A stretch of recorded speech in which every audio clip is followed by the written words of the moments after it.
Monday, Tuesday, Gronk Day. Four-time Super Bowl champion Rob Gronkowski joins the show. I think he's like taking over the show in a lot of there's a lot of like areas of the show that are blocked out that are Gronk parts that I'm very excited about for today. Hit the subscribe button on the YouTube, and we've got a little surprise for him as well. You like Slurpees? A little throwback 7-Eleven style, a little lacrosse action? We got you covered. Also, 18 catches in one game, that's rare air. Chargers wide receiver Keenan Allen is here.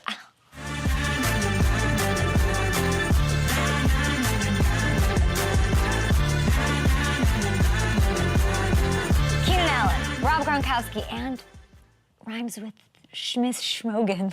It's gonna pop on and surprise Gronk. And just they're gonna talk. I don't know what's gonna happen, but Chris wanted to come on and say hi to Gronk, so we're gonna do it. Maybe we'll make it a thing. Patrick Chung.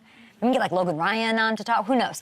It's Wednesday. It means it's time to talk about things that the entire world is underreacting to. So we start with Taylor Swift and Travis Kelce. Kidding! Nobody's underreacting to any of that. In fact, it's all anybody's talking about is kind of nauseating. Instead, we're gonna start here. We're gonna start with what is becoming a true Titanic sad story. We're talking like The Notebook, the end of The Notebook. We're talking like it's just not great. It is the saddest story in the NFL potentially. What is going on with I'm gonna say it. The best wide receiver in the National Football League, Davante Adams. We are underreacting to this situation. Here's what he had to say. Here's what the best wide receiver in the National Football League had to say after the loss to the Steelers.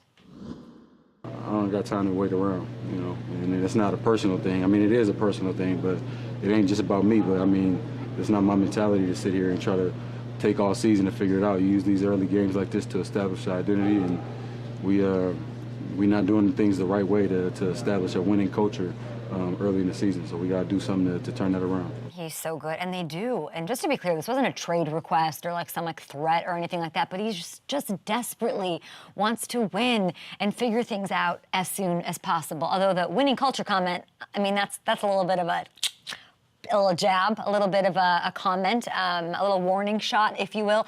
This has to be so tough from his perspective. We're underreacting to it. It's not like there's so much more that he can do. If you look at this, Davante's off to an insane start to his 31-year-old season, averaging career highs in catches and yards per game. This is someone who played with Aaron Rodgers. Are you guys kidding? He's completely carrying this whole offense right now. And while he and Jimmy seem to, they have it pretty good, like a pretty solid connection, let's also not forget all of this, the primary motivations for him to go to Vegas was that he was going to get to play with his buddy. It wasn't just a cute storyline. It really was part of the pulling of the gravitational force of taking the best wide receiver out of Green Bay and out of Lambeau and bringing him to Allegiant Stadium in Vegas. It was Derek. And then the rug gets pulled out from under Derek, and the organization, in that swoop, Davante's on the rug.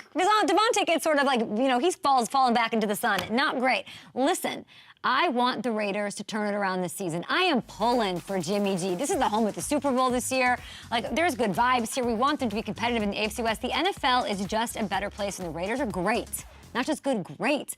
And I would love to see Davante shine there. And if this does turn into another lost season, I hope they at least consider giving him a shot to play somewhere else. I really do. He's in his prime. I would love to see him put these type of performances together to help a team win a Super Bowl. He deserves it. This man needs to get a ring at some point. He can't do it all by himself, and him not doing that would be an absolute travesty. So Raiders fans are probably going to be mad about this, and I'm not saying, like, free Davante. I'm not doing, I'm a man with a sign outside of a bar with that, okay? But, like, let's just say the Raiders, they're on high alert. They got to figure this out. I don't like hearing that from Davante. I think it's a sad story. Okay. Those are my underreactions. That's one of them. If you guys have one, hit me up at Up and Adam Show. By now, you've seen the statistic. Friend of the show, Daniel Jones. Okay, he was coming on the show yesterday. I have this as one of my questions. We didn't get to it. Like, what's the deal with prime time? The numbers are bleak. You're 0-5, I believe, on Thursday Night Football. He's 1-11 in what's considered prime time. And you've heard the narrative. He can't win in primetime, bro. He can't do it. Like, the mean caller on the, AM radio in New York saying he's the bright lights, he can't handle it. I think we're underreacting to how sometimes wrong, off-putting, and skewed and untrue primetime narratives can be. I wanted to ask Daniel about this, right? And this isn't about letting him off the hook, because he's going to have to come up with some big wins in primetime this year. And, by the way, this Monday night against the Seahawks is as close to a must-win as you can get at this point in the season. I'm saying that this 1-11 primetime stat might not be telling the whole story here. Let's dig in, okay? There's 12 games to deal with, right? There's a big sample size. Let's keep in mind that most of them were played during the Joe Judge/Gettleman era, where the organization was an absolute dumpster fire, an unmitigated disaster. It truly was. Don't forget that. Daniel Jones' primetime opponents have averaged nearly 11 wins per season. That's 5 wins more per year than the Giants. And it shouldn't come as a shock, but New York has only been favored to win just once in primetime over that stretch. They were heavy underdogs, guys, in every other game because they didn't have the talent, and they were playing the likes of the GOAT, Tom Brady, and they were playing Patrick Mahomes. I think it's an indictment on what an organization was during those years. That organization was, not on Daniel. And by the way, we've seen something like this before, okay? Matthew Stafford showed us that's, what was it, 6-14, primetime record. Oh, the sky is falling, you melt under the bright lights. That in Detroit. It was more about where the Lions were as a franchise during most of his tenure. He immediately went 4-2 under the bright lights during his first year in LA, and then he took his 0-3 career playoff record, guys. Can't win in the playoffs, you had Megatron, the defense is pretty good. He went 4-0 on his way to winning a Super Bowl. So these things can't be rewritten, okay? They can, you can change the narrative once you get in a better situation. This isn't about excuses, okay? Daniel has a lot to prove. He knows it. He comes on our show, he talks about it. And they got to start winning these games, period. I'm just saying, let's give him the same chance, or at least learn from our Stafford. Learn that oh, well, now he's in a functional relationship. He's got functional leadership. He's got good things surrounding him. So if the Giants beat Seattle this Monday night, that'll move Daniel to 2-3. I think that's respectable. And that's, primetime under Brian Daboll, of course. And if he doesn't, the Giants fall to 1-3 this season. Daniel's 1-4 in primetime. Okay, and then maybe we'll have a different conversation in Underreactions next week. Maybe I'll be taking this all back. No, not really. But I think some of the panic doesn't need to commence quite yet. It is time to get it done, DJ. And there's only one way to change that narrative, as he told us. Okay, you can go to YouTube to see that full interview with Daniel Jones, where he talks about Saquon's availability. He talks about what he learned from last week's loss. He talked a lot about Andrew Thomas and whether or not he'll return and what that means in the O-line, and all of that, amongst karate chopping and fly fishing or whatever it was. Okay. We got some big news from Green Bay yesterday. Christian Watson was asked in the locker room if he was going to play on Thursday night to kick off Week 4 against the Lions. Ooh, I love an NFC North Carmen Vitale matchup. And here's what he had to say. You going to play? That's the plan. It's the plan. Yes, sir. I mean, there was no date for me. It was just as soon as I was feeling like I could go out there and be Christian Watson was when I was going to go out there. And obviously, they have a lot of input too in that, and just seeing where I'm at. So it was just whenever I was ready. So not only is he going to be out there, but it feels like he's fully feeling like Christian Watson yet again, which should give a huge boost to this offense. I mean, Aaron Jones has said he's coming back. He'll be out there. The fact that Jordan has been doing this, and there's a lot of Jordan slander, there's a lot of weird things. There's a lot of weird hate at Christian Watson, which is stupid. Hey, what's wrong with your Packers fans? What's going on? Why the venom towards Christian Watson, Jordan Love? Aren't you happy? I've seen it towards David, but this Christian hate, it doesn't need to exist at all. Christian Watson's mom. We've been balling out. Was on Twitter yesterday. Not saying, the mom. Maybe wish him well. Say, have a good recovery, instead of tearing him down. Oh my God. Yeah, I didn't like it. Okay, Philly. We're 2-1 doing this with backups and almost beat the Falcons. Come on. Come on, Packers fans, get it together. Get a grip. Get a grip. So you're getting Aaron Jones back. Getting Aaron Jones back. So relax. back. You're getting Christian Watson, feeling like Christian Watson back. And Bakhtiari, is he playing? That's always a question mark, Kay. Where are they playing? Field? Is it grass? Is it turf? Is the sky blue? Yeah, I don't know. We don't know? Okay. We'll see. I think we're underreacting to Jordan Love, what he's done through the first 3 weeks. Everybody, calm down. These Packers are 2-1, okay? These are his first 3 starts as a quarterback. I'm so annoyed with everybody overreacting to him, to Brock, to whatever. He did this without playing with 3 key members on the supporting cast. That includes a game last week where he erased a 17-point fourth-quarter hole against the Saints. So it's hard enough to follow in the footsteps of Aaron Rodgers. Like, first of all, we're underreacting to how great he's been at that. Just that. It's 10 times harder to do so when you don't have all the players around you that you expect it to have. And Love hasn't blinked. Robert Love on the show. 7 touchdowns, 1 interception, by the way, on the year. We haven't even seen him at the height of his powers yet. And it's nothing against Romeo Doubs, who's amazing, and he's really stepped it up.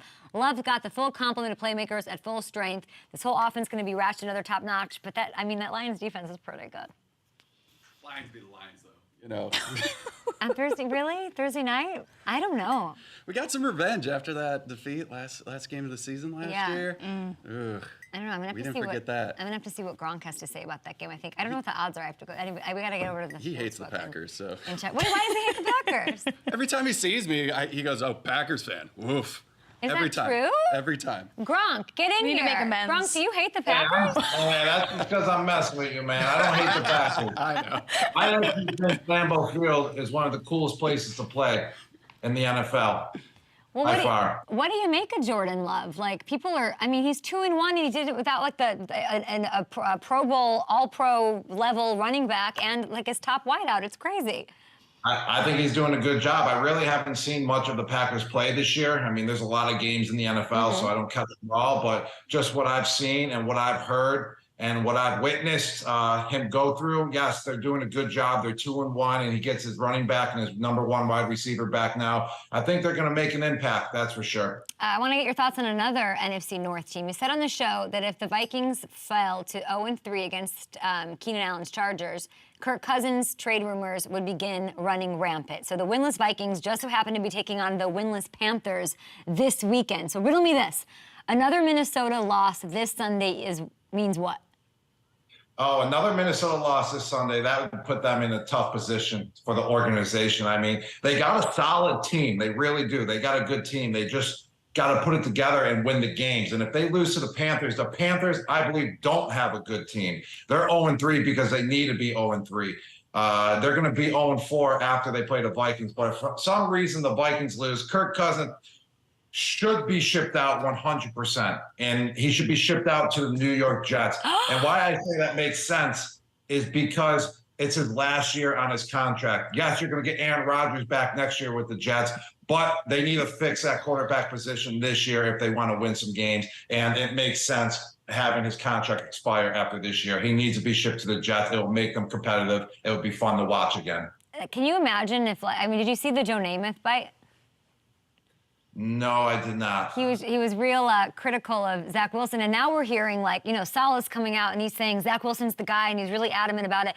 And we're hearing reports, and of course it's the New York market, and you know how the media works, but that sort of the locker room is getting disgruntled. The defense, especially, those are the rumors that the defense is like, we have a good team. Zach Wilson isn't the guy. Go make a move. Like, how, what do you make of that? Like, how do you handle that if you're Saleh and you're so adamant that Zach's the guy? Can you go back now and grab a Cousins? That is a tough situation. He's in a real bind. I mean, with the Aaron Rodgers injury, I mean, it just shocked everyone, from the fans to the head coach. It's just making it hard. That's what it's doing. It's making it hard on the defense. It's making it hard on the team. And I got to go with how the players are feeling, you know? I got to go with how the defense is feeling, because it's not about how the coach is feeling at the moment. It's the players are on the field playing the game. And if they're disgruntled, they're not going to perform to their highest that they can perform at, So I would listen to the players, see what they're saying, see what they're disgruntled about, and make a change through the players' voices. And we'll see what they can do up against those. That's going to be a tough game, of course. And you've got Kirk Cousins. I guess Matt Ryan wasn't interested. There was a bit of a reach out, a bit of a thing. But you think if Cousins, if this dream happens, because it's obviously this is a team that wants to contend, right? The Dolphins are smoking Sean Payton and Vance Joseph to the tune of 70-20. You've got the Buffalo Bills with Josh Allen, who we talk about a lot. Is Kirk enough? How far could Kirk take them? Kirk can make them competitive. Right now, I really don't think they're that competitive. I mean, just watching their offensive woes is very, very tough. Kirk Cousins can at least go out there and put some points on the board and then maybe fire up the defense to where they're having turnovers and the defense is scoring points as well. And that will, that will happen to, that will turn into wins. That will turn into situations where it'll put them so they can make the playoffs in the end of the year, So Kirk Cousins will definitely give them the benefit of having a competitive team and actually have a chance at the playoffs. Maybe not make the playoffs, but have a chance and win some games. I love it. And that would be a cool story for Kirk, too. Jason Dishong over on our YouTube page says Gronk should quarterback the Jets. Let me tell you, Keenan Allen, who just canceled on us, but he's going to come on tomorrow. Why are you shaking your head? Because I should not quarterback the Jets. No. Are you saying Zach Wilson's a better quarterback than you? Okay. Yes, he's a way better quarterback than me. Why? Okay, so you played baseball. You're this freak athlete. You obviously played tight end.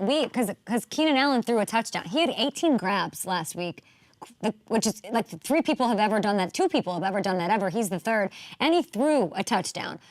I looked up, I was like, hey, Goldfarb, see if Gronk's ever thrown the ball, a pass or whatever. Like, remember Julian Todola? Why? I was kind of more of like a guy that just likes to receive the passes. I never really threw a pass before. I would say I'm too stiff. I'm too jacked. I was benching too much weight, in the weight room and curling too much weight, getting my biceps too big. So it was kind of in the way of my throwing motion every time I threw while I was playing. So it's not a good idea. I actually did it once in training camp. We did a reverse to the tight end, which was me. And then I threw a bomb. And it actually turned into an interception, but it was an absolute bomb. I threw it about 60 yards down the field, and Devin McCourty intercepted it. It was fun. It was my chance to shine, but I threw a pick, so it was just never going to happen in a game. Gronk to the Jets. Listen, crazier things could happen. And then they were my rival for 9 years, Kay. I know, Poop Green. Yeah. We get it. Yes. Okay, guys, keep the comments coming. Yes, programming note. Keenan Allen switched his dates up. He's got to get. I don't understand. He's got to get a lift in. Tell me in my ear, Goldfarb. What's going on? That makes sense. I would cancel on someone if I have an interview. I would cancel the interview if I had to get a lift in too. Can't you get a lift in after the interview? You just when you're feeling it, you hit the weight room. Okay. That's when you get the best workout in. Right when you're feeling it, you go to the weight room no matter what else is going on. I think he's feeling it. I think he's feeling it from 18 catches. I think he might be like in the ice tub or in the cryo chamber or hyperbaric chamber still. You don't question someone that has 18 catches, 185 yards and a touchdown in the game and also throws the touchdown. You don't question them. Oh, not my bad. 215 yards, not 185. You don't question what they're doing during the week, Kay. Did you see the touchdown he threw? Do we have it queued up at all? Probably not. Let's check it out. I didn't see it. Oh, do we have the touchdown, the Keenan touchdown? Here it is. Take a look at this. This is 18. He was on fire. By the way, he's the #1 receiver in the National Football League right now. Oh, look at that. You clearly knew he was throwing a pass with how far he was behind the line of scrimmage. Mike Williams, peace. Man, it's unfortunate he tore his ACL, man. He's a great wide receiver, too. Yeah, he's out for the year. Quentin Johnston is going to pick it up. Now, we're going to talk about some guy named LaPorta, who the chat is really excited for you to talk about. We're going to give you a little parlay action. We're going to talk about the Patriots. We've got a surprise guest that's going to be joining the show, too, by the way. Do you like Slurpees?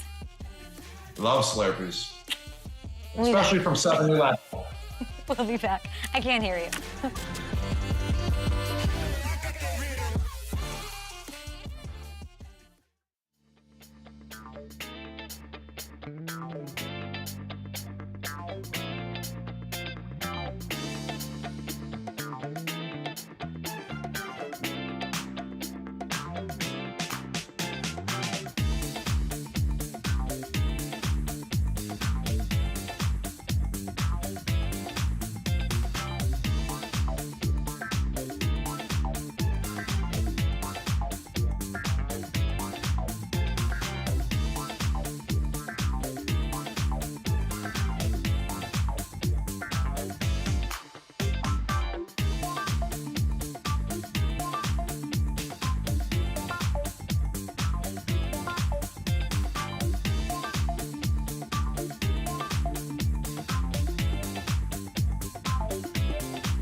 6. I love you.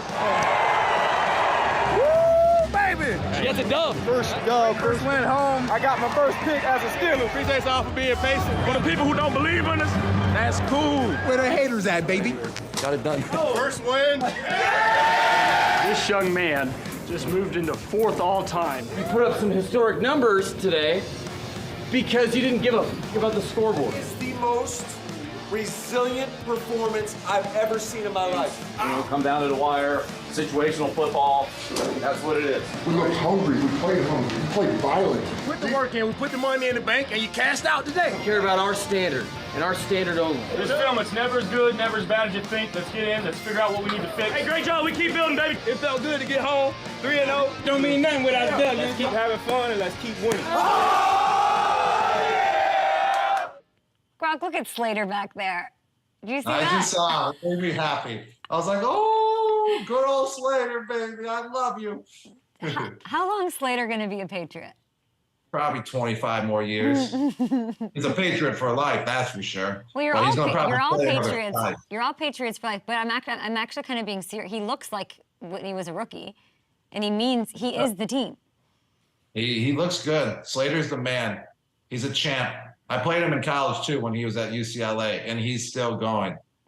I remember back like in 2015, 2014, I would just ask a lot when I was working with Tom Curran on Quick Slants, just like, you've got Jamie Collins who can do these backflips, and he's like, I would always ask player, and you, Gronk, like, who's the most athletic? Like, and everyone would just say Matthew Slater, and I was like, what? Yeah, he looks like a gazelle when he's running down the field. Like, his stride is just perfect length, and he just perfect form as well, and he's just floating down the field, and then boom, smacks the defender every time. Best special teamer of all times, hands down. Whoa, Matthew Slater! I don't know. Wow, we love to hear that. Can we get the Baywatch music? Devin Hester was one of the best returners of all time. Matthew Slater, best special teamer of all time overall, hands down. It's a good clarification because, yeah, Baywatch music. All right, let's get back into this. We're dragging our feet, viewers, right now, people watching on YouTube, on FanDuel TV, because I don't want to bring up the fact that our parlay did not hit. I'm just sort of trying to, and we have another one for you guys, of course, but, oh, yeah, we're cueing the tears here. We went down with the Titanic. It didn't work. We had a 4-legged parlay. Kittle, by the way, you said you're a tight end. You said Kittle, touchdown. There's no magic there? I know. He's got to have a touchdown soon. I would keep betting on him. He hasn't had a touchdown yet. He had 12 touchdowns last year, and he just hasn't found the end zone. He's going to have a big game sooner than later. Probably next week, he's going to probably score 2 or 3. He had 7 receptions for 90 yards. The Niners crushed them. We needed the touchdown, but we got the other 3 legs right, so we're just super close. No more sad violin music. Let's do it. We've got a showdown. Thursday Night Football, NFC North situation, tough Lions defense, tight end-led squad with Dan Campbell, so let's put our luck and mojo into it, and they're facing the Packers, who you do not hate. You clarified you do not hate the Packers, so let's do it, and you get the honors, as always, of starting it off. What's the first leg of our parlay? Yes, I'm going to go with the steal of the NFL draft. Rookie Sam LaPorta. He was a tight end. He's going to have over 40 yards receiving. Okay, I like that. A lot of love in the YouTube chat for that one. Okay, I'm going to go. The second leg is going to be Jordan Love. We're all about Love today. Love for Love, 225 pass yards. Love hit that mark in 2 of his 3 starts so far, and he will have Christian Watson on Thursday night. He's got Aaron Jones back, and Aaron Jones, by the way, was his leading receiver when he threw for 245 yards in Week 1, so I love that. Yes, and then my second and final parlay will be the Lions money line winning. The Lions winning. Wow. They dismantled the Falcons last week. They're 2-1. They got a solid team. They're going to win. They're going to beat Green Bay. They beat them last year to end the season. They're going to beat them again. Eric, are you okay? Oh. What's going on, Gronk? You said you didn't hate us. Now you're picking against us. Where we at? Hey, what can I say? I know it's your birthday, Eric. First off, happy birthday to you, Eric. Yes. I'm going to send you a coffee as well. You deserve a nice hot coffee. Please don't throw it on yourself, all right? Yeah, it landed on me last time. I think that's because he hates the Just telling Packers. the truth that the Lions are going to win, all right? It's the Dan Campbell thing. That's what it is. Don't worry about it. That's I what get it. is. Okay, so I'm going to wrap it. So we have 3 legs so far. You went with LaPorta, the steal of the draft, and the money line for the Lions. I went with Jordan Love, 225 through the air, and I'm going to end it with Jordan Love as well. 1+ passing touchdowns. That's it, okay? That's not bad. He's thrown, I'm looking at the numbers, 7 touchdowns in 3 games this year. So with all those weapons back, I think we see a big night from Jordan Love finally getting those guys. So that's it, guys. To recap, Sam LaPorta, 40+, Jordan Love, 225 through the air. Lions win the game. Jordan Love throws a touchdown. So right now, by the way, all FanDuel customers getting no sweat same-game parlay for Thursday Night Football. That's what we're not really sad about last week because you got bonus bets back, everybody. Calm down. Anybody can place a 3-leg same-game parlay on this week's game between the Lions and Packers, and you'll get bonus bets back if it doesn't hit. So ride with Gronk and I. It's a lot of fun. You can build your own, too, for that no-sweat parlay. Don't miss out on your chance to get a no-sweat same-game parlay with us, FanDuel, America's #1 sports book. All right, you just brought up Sam LaPorta.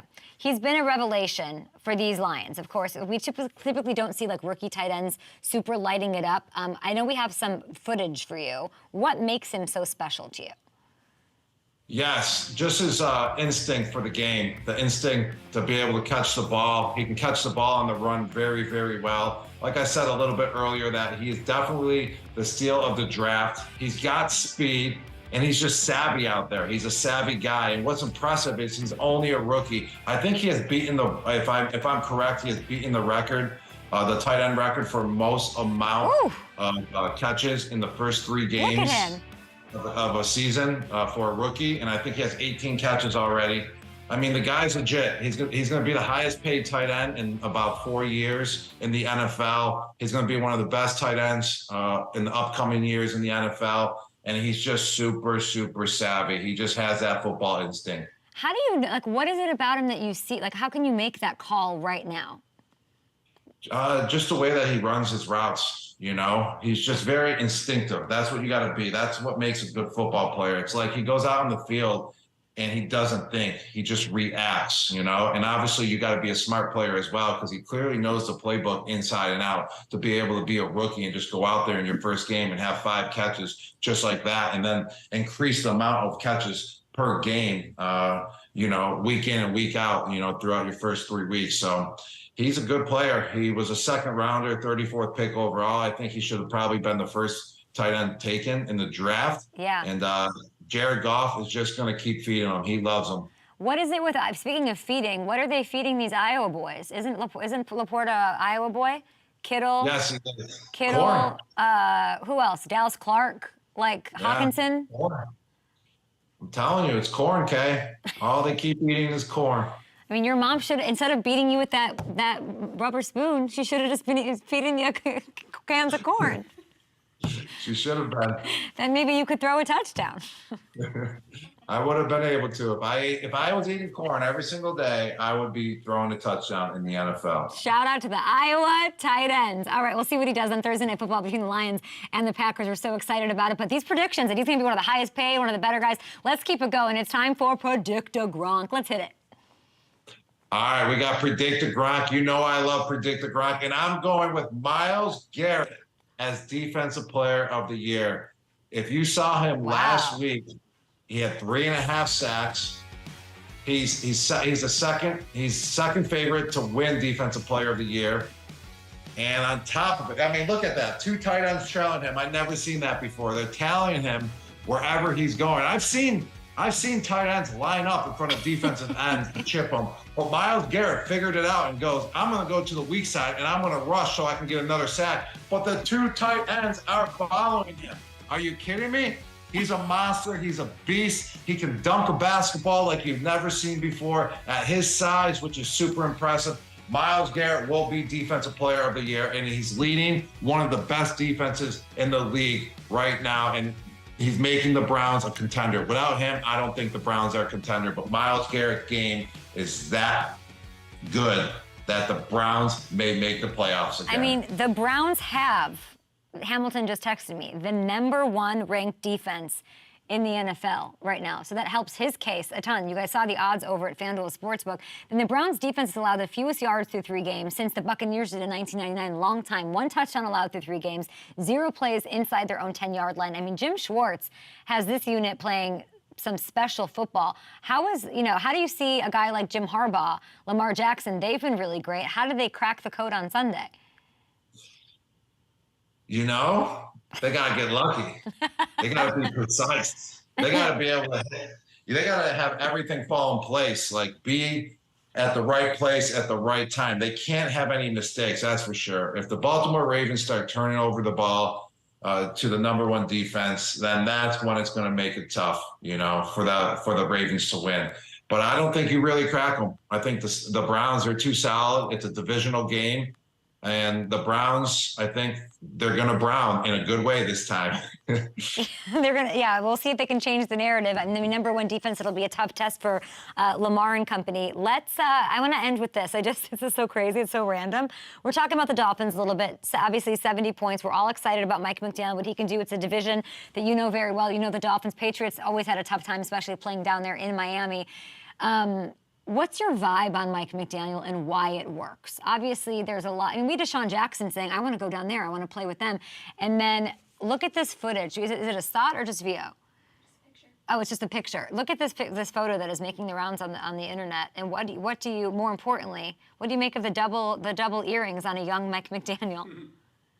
It's like someone that you should listen to, He's a genius. He's a low-key genius, I feel like, especially on the offensive side of the ball. I mean, he was a ball boy because he loved football that much. When you're around someone that loves football that much, that they're willing to do anything to be around the game, they're willing to do anything at that age that you just showed me as a kid. He's got the 2 earrings going, and he's a ball boy for the Denver Broncos, and he just wants to be around the players to learn what's going on. That's a guy that you want around you now. And obviously it's showing. He is one of the best play callers in the game. I don't even know if he is calling the plays for the Dolphins, but obviously the schematic scheme is from Coach McDaniel on the Miami side. So he's an absolute beast, an absolute tank, and he's just changing the game, how the offenses are run in the NFL, which is remarkable. There's a lot of the Dolphins are going to go undefeated. What do you think? I don't think the Dolphins will go undefeated. I think they'll have a great year. They're 100% going to playoffs. And everyone's forgetting last year they almost beat the Buffalo Bills in the playoff game. And I don't even know who their quarterback was. I think it was a third stringer. No, Tua was out, and they put up some serious points versus the Buffalo Bills. So just imagine if they had Tua last year.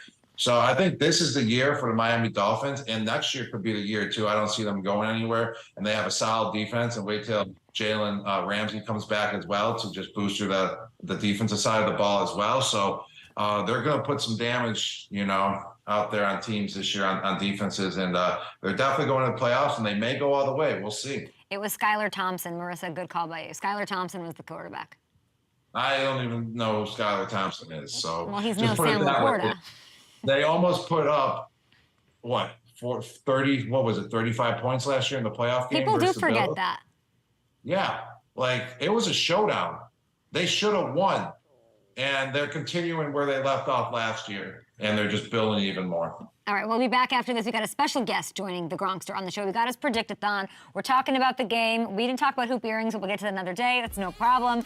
And we've got more on the show. Keenan Allen will be joining us tomorrow. I think Michael Pittman's on the show, too. But these wide receivers are giving me PTSD. They're standing me up left and right. I can't handle it.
show. That's why I took him and threw him out of the club. Holy crap. You have one round. You can't be punching helmets, my guy. Oh my God. The helmets always win. Hiya! Trent Williams, but nobody saw the punch. The punch, they didn't see the punch. Hiya! Hiya! Oh my God. Oh. All right, we got Deshaun Watson here. He's rolling back. He's scrambling. Yes, this is just a reminder, everyone, that the Browns defense is carrying this team. What do you think, Kay? I don't know. Backwards pass by Deshaun Watson. Throwing Luckily, to literally nobody. that's okay. Luckily, they have the #1 defense in Myles Garrett. What else he got? Who else had one rob? And ladies and gentlemen, Oh, God. look at this. Oh, God. This is the definition of a Jets fan. Nothing more needs to be said. This is what Taylor Lewan called a 5%er as a big compliment, as like that 5% of fans that just, they give it their all. The Patriot way for a Jets fan. Yes. You sure learn. You love seeing it. Okay, listen. Talk to me a little bit about the we're not going to do the Patriot way. There's this thing going on Twitter right now that we just saw fly in. So this is live breaking news. I've got Tom Petty on my T-shirt today. Kenyon Drake has this at the facility. This is how, according to Marlon Humphrey, who we love, who I'm sure you've had your battles with, this is how Kenyon Drake pulled up to the facility. That hoodie, if you can't read it, says Gronkowski didn't have the angle.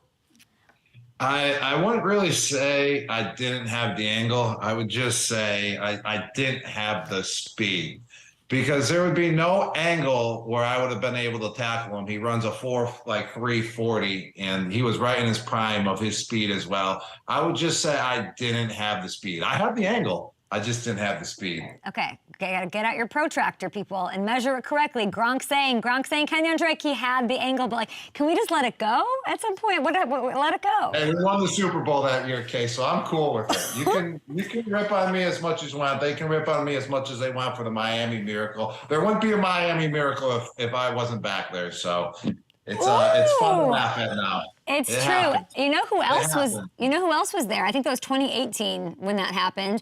I think is that the doorbell, or is that not going to happen? What's the doorbell? I don't know. There we go. Who's here? Who could be bothering Rob Gronkowski? Caller on line 1. Who do we got? Oh, your teammate from 2018. Oh. Wow, Chris, what's up, my man? How you doing? What's up, brother? I gotta say, man, you are super jacked. I mean, you were jacked when we were playing. You know what? I had a feeling you were gonna say something because you commented on all my posts, and you're gonna make me blush here. But I appreciate you. Yeah, I'm just trying to stay fit. I could still, you never know. Make a comeback. Are you gonna go back and play? Are you gonna pretend like me that you're always ready to go? You want to go? You and I back together? You want to do it? Yeah, let's go. We gotta get the boys back. Let's find a flag football league, and I'll do it. Chris, why are you so jacked right now? What's happening? First of all, Kay, I've always been jacked, but yeah, I'm running a gym here on Long Island, so now I have a reason. I'm in the gym every single day, So I have nothing better to do than coach my son's flag football team, lacrosse, and lift weights. Chris, Keenan Allen had 18 catches and threw a touchdown in the Chargers' weird win last week, and he was supposed to be on the show today. And he last minute canceled because he could not get the lift in and hit the gym.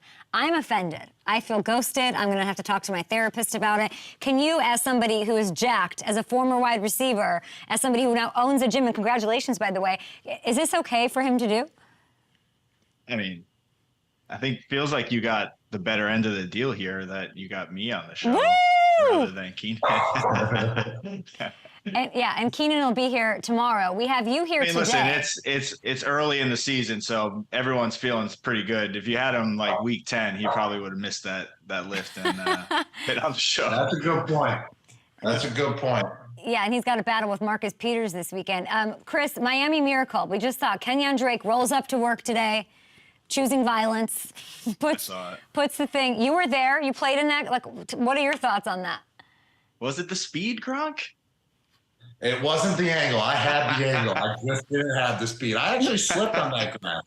You know? I know. I remember watching it. That video was playing recently. I saw that. It was what was like on a commercial, and they didn't have any. It wasn't no players or anything. It was just X's and O's, and I said, "Yep, that's the Miami Miracle." I was there for that game.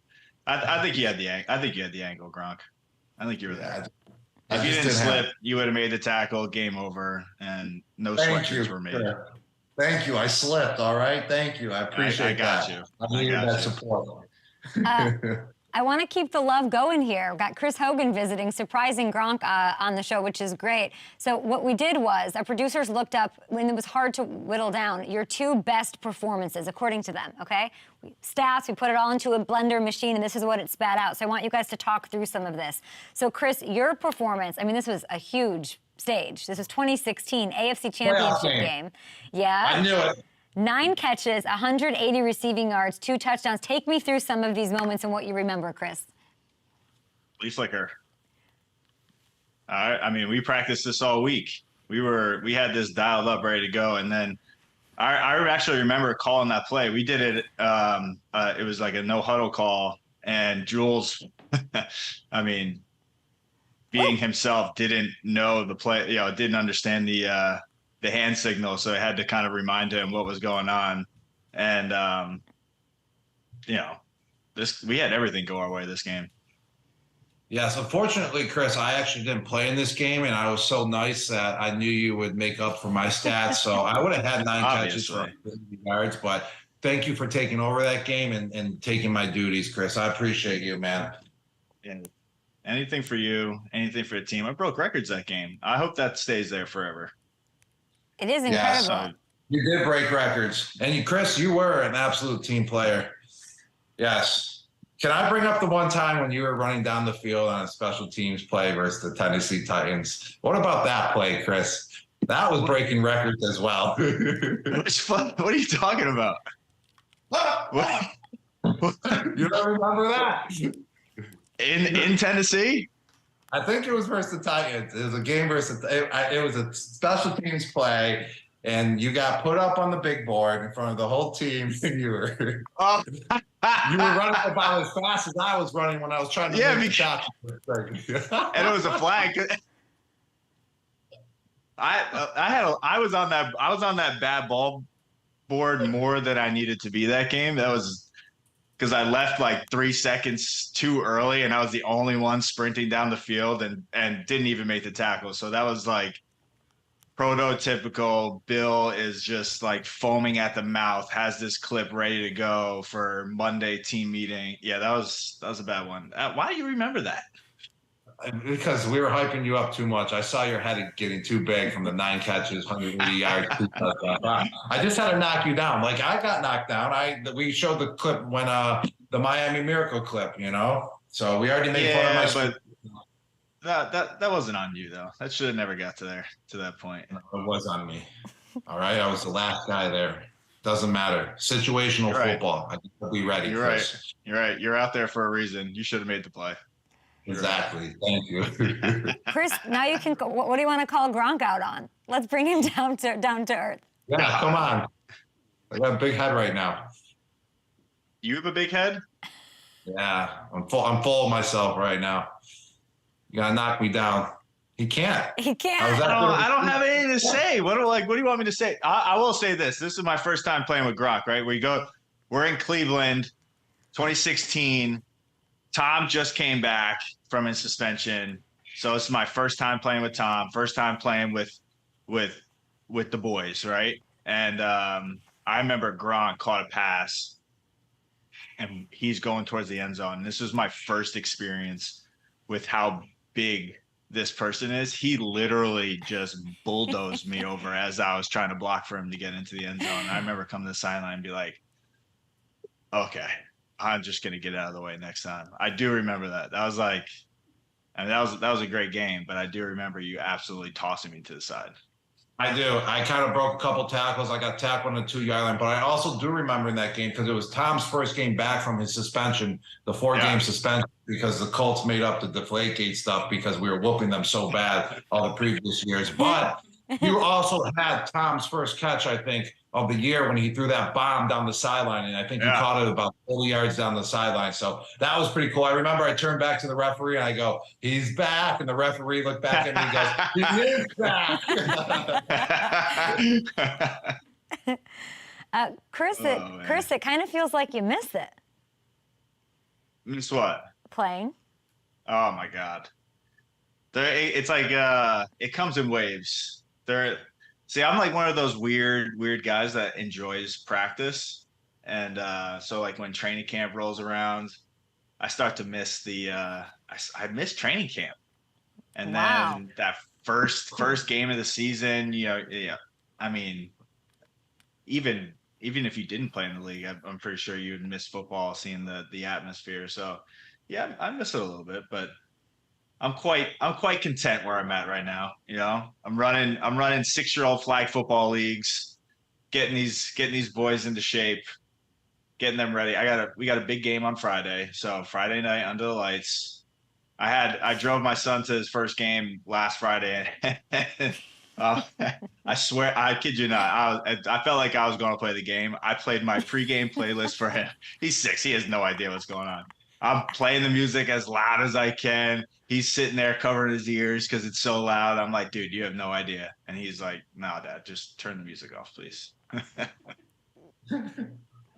Well, we love it. We miss you on the field. I love this little time together. Chris, can we get you to put your analyst hat on a little bit? Patriots take down the Jets as they showed. Gronk called it. Zach Wilson can't get it done against Bill Belichick ever, and like that matchup has always been lopsided. But if you're looking at, it's a big game this week, right? It's America's teams, New England at Dallas. Pat's coming off the big win. Chris, how do you see this one shaking out? And I loved your point of telling these young receivers to be as prepared as possible to work and operate in a Patriots offense. I read what you said to the Globe.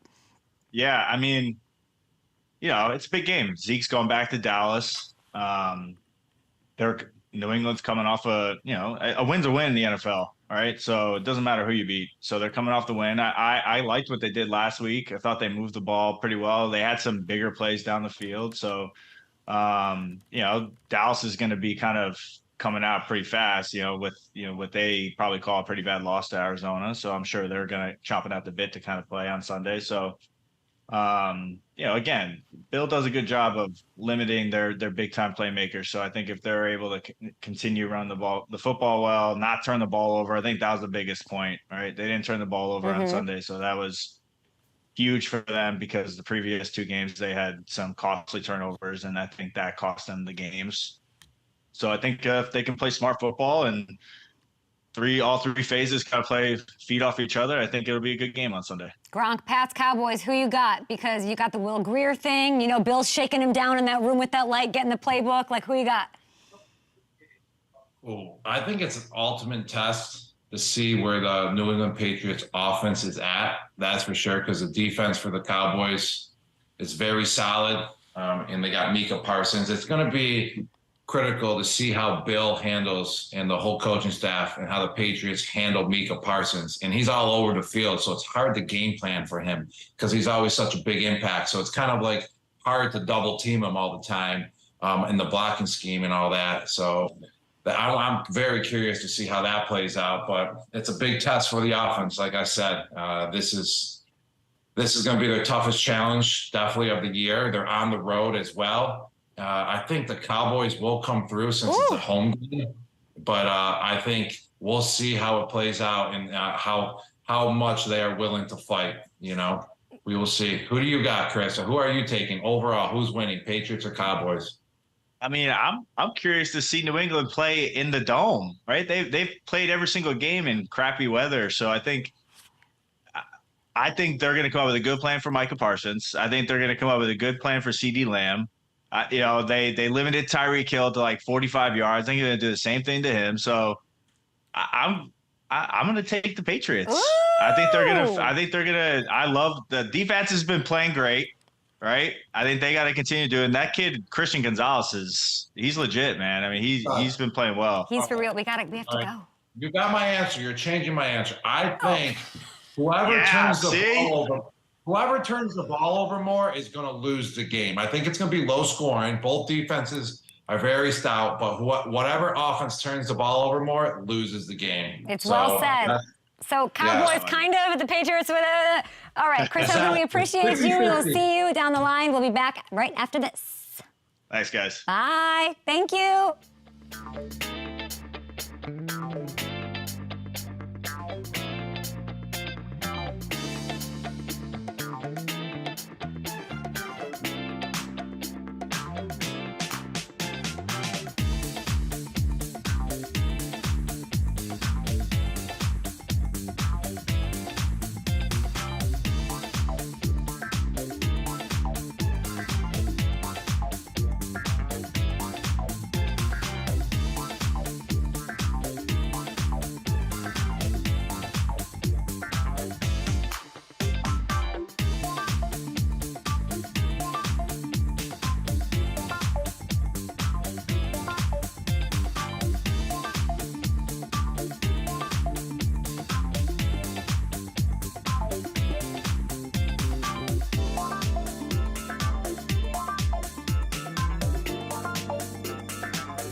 Joining me now because we need to celebrate FanDuel Sportsbook going live in Kentucky on Thursday. This is exciting. Our FanDuel family loves Kentucky, so not only are we offering new customers $200 in bonus bets when you place your first $5 bet, but we also have a Kentucky Super Boost for Thursday Night Football. Listen, you can win up to $50 if there is just 1 point scored in the Lions-Packers game. This is pretty cool. So, Rob, in order to celebrate Kentucky going live in FanDuel's many very nice, generous offers, we're going to play a little Kentucky-themed rapid-fire game where I give you 2 options and you choose which you prefer. Cool?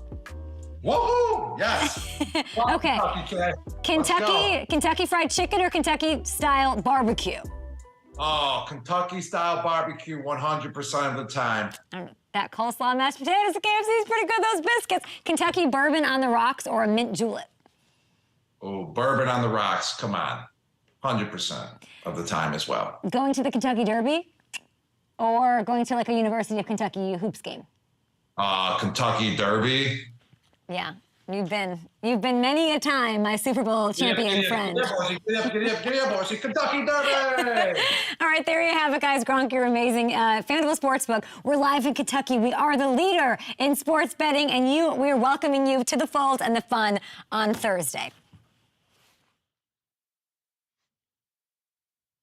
All right, awesome. Very exciting to have Kentucky in the fold. We have 30 seconds. Anything you want to say? Cool to see Chris Hogan, I bet. That was cool to see Chris Hogan. I love the surprises when you have a special guest on and it's always a former teammate. There's always great stories to talk about. You had Patrick Chung, now you had Chris Hogan. And I'm looking forward to already next week who the special guest is going to be. So come on, Kay. You got a lot of pressure to get someone on. I gotcha. Good luck. I don't know if you're on Fox this weekend. Enjoy the games. You killed it today. Thanks, Gronk. Awesome. Thank you, guys. See ya.